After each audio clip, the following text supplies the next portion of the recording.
Good morning. For the record, I'm Ashley Jepson. I am the Plant Health and Compliance Division Administrator for the Nevada Department of Agriculture. Today is our adoption hearing for NAC 554, which is LCB file R130-20.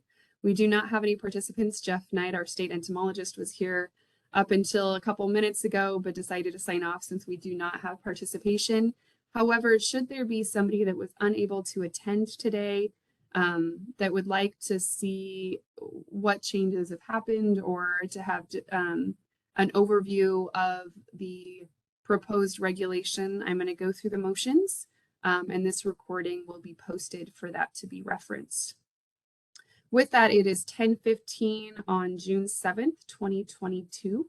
And this again is an adoption hearing for LCB file R130-20 as it pertains to regulating the movement of firewood in Nevada. So with that, I will open it for public comment, but there is nobody here. So we will close public comment being that there is nobody here and move on to the next part of the agenda, which is going through the regulation. I want to mention we've already had a workshop on this specific regulation, and I apologize, I don't have the date in front of me, but I can pull it up very quickly. And we did have participation during that workshop.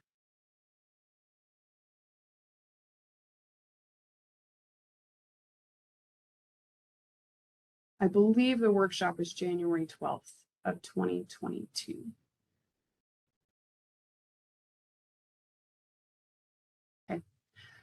And a recording for that workshop is available on our website as well as this one. I'm going to go ahead and share my screen so folks that may reference this later can take a look at the proposed regulation, which again went out with our public notice and is available upon request should you need any assistance. So bear with me for a moment.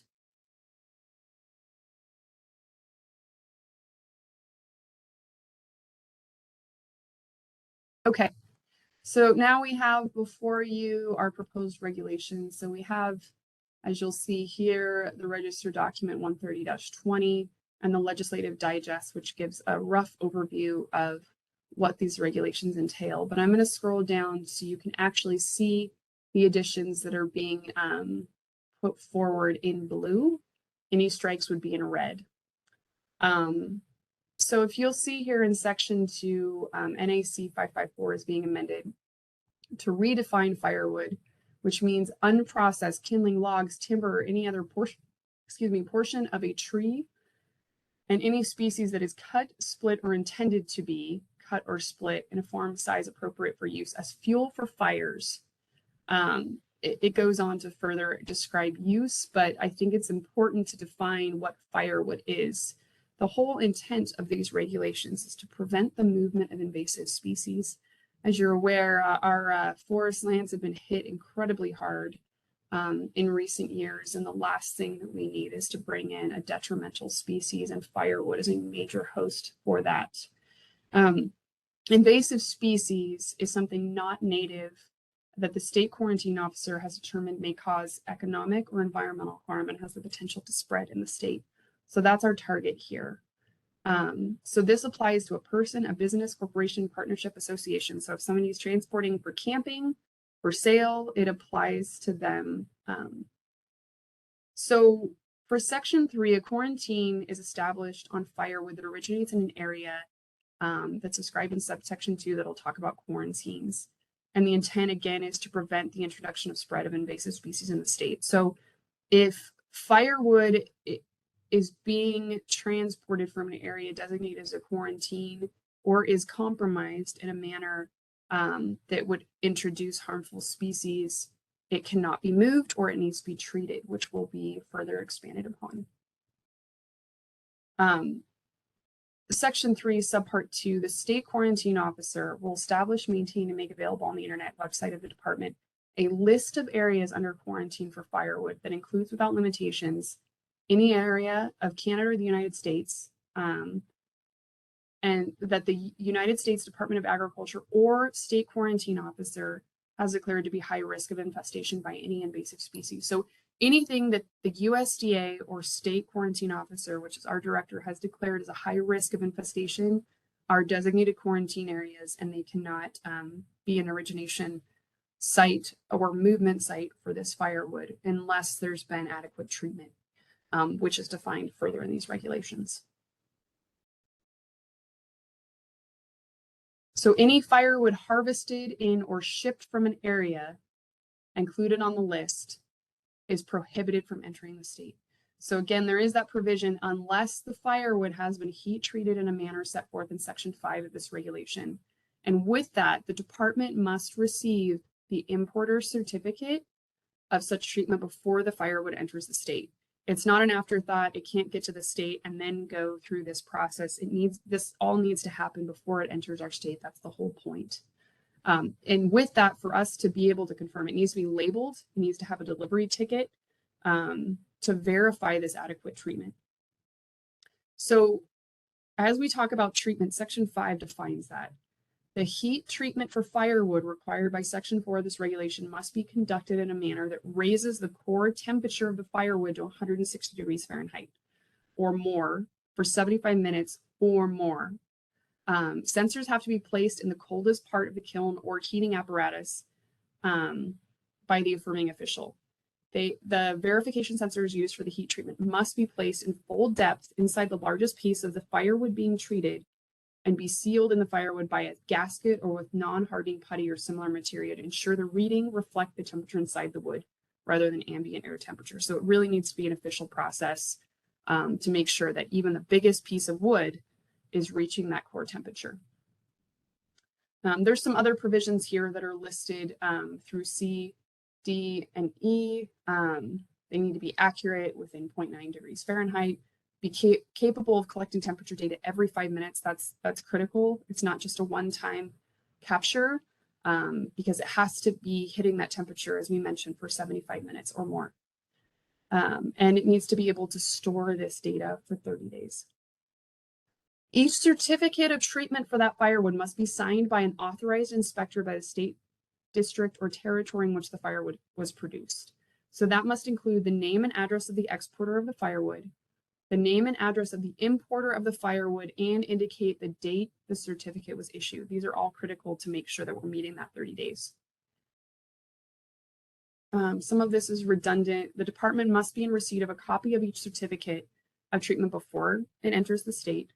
And those copies can be sent by fax, at least the fax, or by electronic email. If anybody's having issues contacting the right person, you can always contact our main line, 775-353-3601.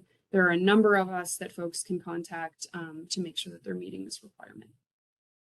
So this further goes into just making sure the firewood is labeled. If it's not labeled, there's no way for us to verify. And they need to maintain that certificate.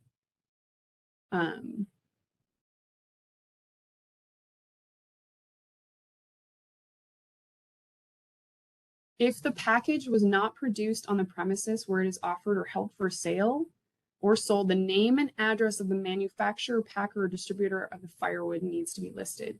That includes the quantity of firewood, so that means weight, measure, or count, the origin of the firewood, which needs to include county and state, and if the firewood is not from the United States, what the country was.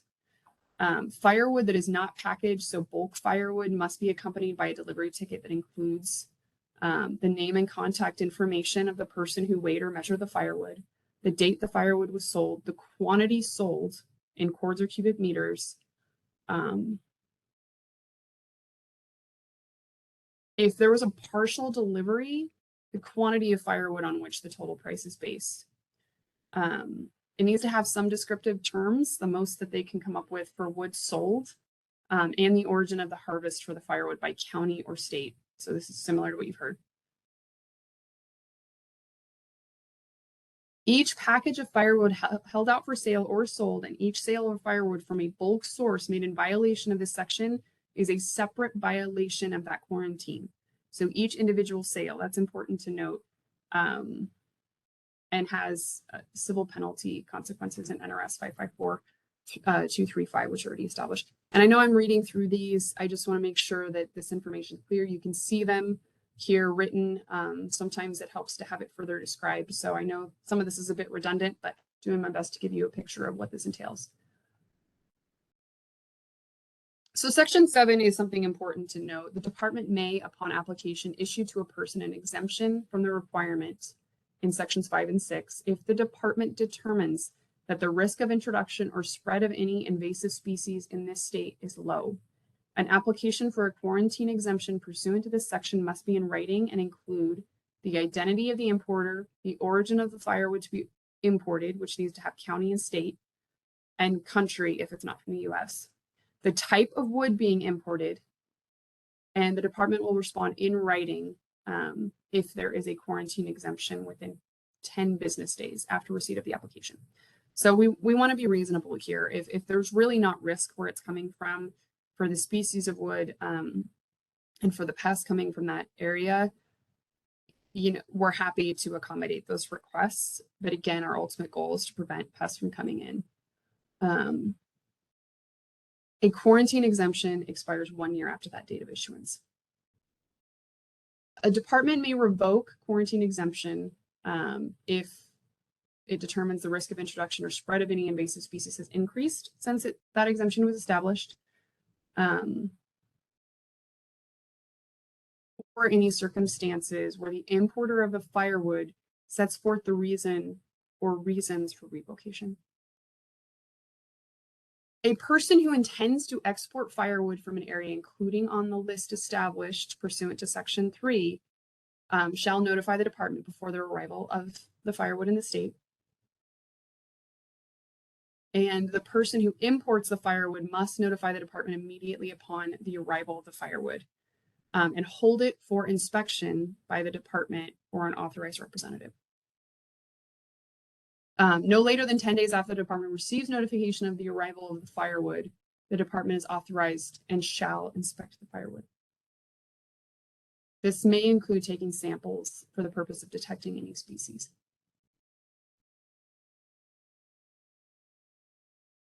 If there is a determination that there's a pest or it's originating from an area of concern, an authorized representative shall order that firewood to be heat treated as aforementioned, destroyed or removed from the state at the option and expense of the owner.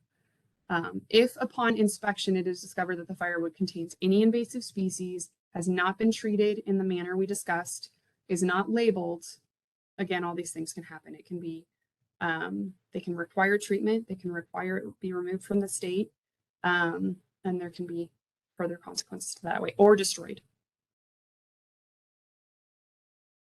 Any person who has transported, offered, exposed, or held for sale any firewood in the state shall maintain for at least 2 years records on the origins and disposition of the firewood and any heat treatment the firewood underwent. The records must include state and county of origin, and of course, country if not from the US. The source and supplier of the firewood needs to be maintained, copy of any treatment, type of wood used, the name of the person who imported the firewood, and then we can inspect those records at any time during normal business hours. So in terms of enforcement, Section 10, any person who does not comply with the requirements set forth in Section 4 to 9, inclusive of this regulation, or who provides false, fraudulent, or inaccurate information to the department or its authorized representative, is in violation of the quarantine established in Section 3 of this regulation and subject to the civil penalties set forth in NRS 554-235. Okay, that concludes the changes. I will stop sharing here.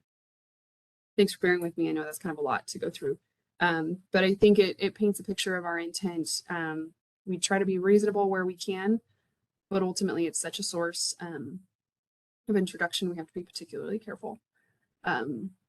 So should you have any questions or comments, please feel free to email me. My email is ajepson, A-J-E-P as in Paul, P as in Paul, S-O-N @agri.nv.gov. Okay. This whole process is about hearing from you, hearing about concerns. There's things that we miss. We've tried to be thorough. We've worked with our partner agencies to try to make sure we're hitting the mark and maintaining a balance. And we worked with other states on this as well. This is very similar to what Utah does. And we're hopeful we'll protect our ag and our forests as well. So with that, there's still nobody in attendance, so we will not open it up, or there's nobody for it to engage in public comment, the last portion of our meeting. We will be moving forward with adoption with the Legislative Commission. So I will be completing our information statement shortly after this meeting and routing that to LCB for their review and to schedule our Legislative Commission hearing for full adoption of this proposed regulation. For those of you that were in attendance at the workshop, we appreciate your participation, or that were involved as we drafted these. Thank you so much. It is a lot of work to get to this point, and we appreciate all the feedback. So with that, it is 10:30 on June 7th of 2022. We will close the adoption hearing for NAC 554. Thank you and have a wonderful day.